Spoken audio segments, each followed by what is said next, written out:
We are Biomedical Engineering Senior Design Team 2, sponsored by Kohler, and our project title was Modeling Infrared/Visible Light Therapies for Bathroom. Our problem statement was to research and make a recommendation for a light therapy system that can be effectively used in wet environments. We went ahead and split this up into two different parts. Part 1 was to research and recommend wavelengths, and Part 2 was to create a tool to visualize light propagation through skin. A little bit about the background here. There is a growing popularity of light therapy in the wellness and beauty market, with an expectation to reach $1.5 billion by 2031. Kohler aims to enter the light therapy market with shower and bathing applications.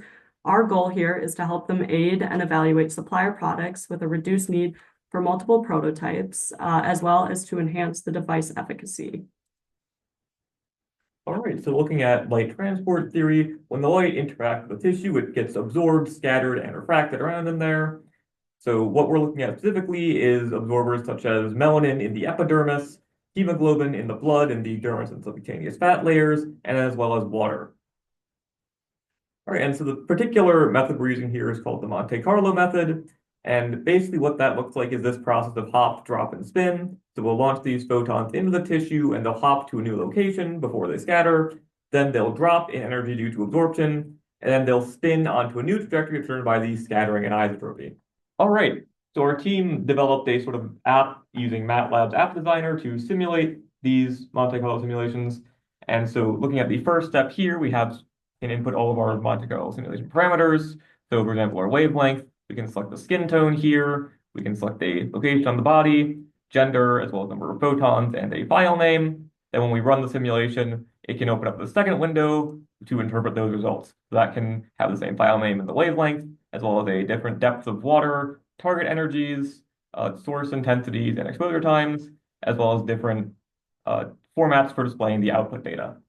Here are 36 images that we got from running our simulation. The columns are representative of the different skin types, with 1 being light skin and 6 being darker skin.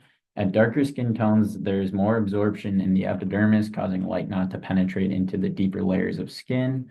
The rows show increasing wavelengths from top to bottom, with longer wavelengths penetrating deeper into the skin layers.